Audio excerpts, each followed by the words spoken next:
everybody, my name is Rachel and welcome to my channel Colonati. Today I'm going to be reviewing The Water Knife by Paolo Bacigalupi. The Water Knife is a near-future climate science fiction novel about where the American Southwest might end up if the drought continues.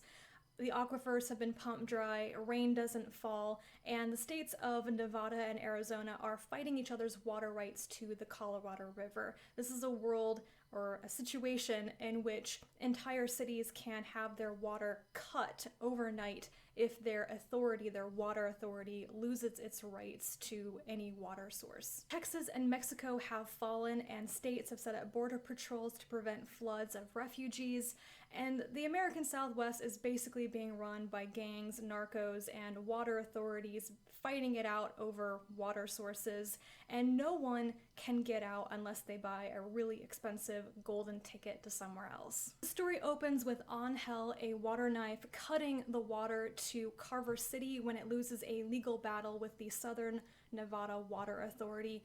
Angel works for this water authority's boss named Catherine Case, who is notorious for cutting other people's water and using it for her arcology project. And Angel does her dirty work for her. Case sends Angel to Phoenix, Arizona to investigate a situation involving senior water rights, and there in Phoenix, Angel, a journalist named Lucy, and a young Texan refugee named Maria get involved in a bloody fight over these water rights. It's a story about survival in a setting that is both politically and environmentally harsh and brutal, where only water is power. I am very interested in climate science fiction, which is what led me to pick up The Water Knife. I actually tried to read The Wind-Up Girl by Paolo Bacigalupi, and I couldn't get through it. I didn't like the way it was written, I didn't like some of the content in it. There was some sexually violent stuff in that book that I did not want to read.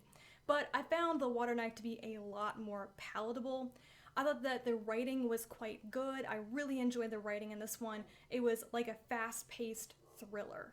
I also thought that the plot of The Water Knife was more interesting and easier to get my head around. It's clearly a dog-eat-dog fight over water and survival. But this story is also quite violent, brutal, and dismal. It was kind of depressing to read in parts. They're just unrelentingly dark.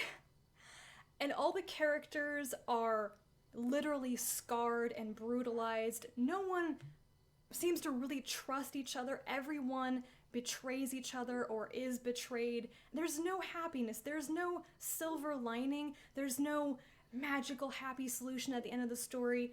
The situation is not solved, which is both nice but also really depressing to read if you feel like this story is very close to real life and you want to see a possible solution presented that is not in this book.